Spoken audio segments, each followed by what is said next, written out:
আগামী ৪৮ ঘণ্টায় ভারত ও বাংলাদেশের আবহাওয়ায় বড় পরিবর্তনের সংকেত। পৌষের এই সময় শীত কি তার রূপ বদলাবে? শুনুন গ্রহের নির্ভুল গণনা।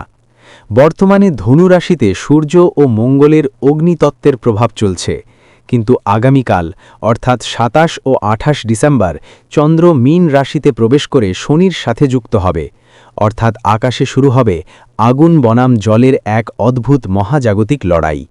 এর ফলে কি হবে? মীন রাশি জলজ রাশি, তাই শনি ও চন্দ্রের মিলনে বাতাসে জলীয় বাষ্প বাড়বে, ফলে গ্রাম বাংলা ও নদীমাতৃক এলাকায় ঘন থেকে অতি ঘন কুয়াশা বেলা ১১টা পর্যন্ত সূর্যকে ঢেকে রাখতে পারে। অন্যদিকে কুম্ভ রাশিতে রাহুর অবস্থানের কারণে উত্তর পশ্চিম দিক থেকে শুষ্ক ও হাড় কাঁপানো বাতাস বইবে। রোদ উঠলেও তাতে তেজ থাকবে না, বরং কনকনে ভাব থাকবে। বিশেষ করে ২৮ ডিসেম্বর সন্ধ্যা থেকে শীতের তীব্রতা আরও বাড়ার সম্ভাবনা। আবহাওয়া ও জ্যোতিষের এমন সায়েন্টিফিক আপডেট পেতে এক্ষুনি সাবস্ক্রাইব করুন জ্যোতিষ কণ্ঠ।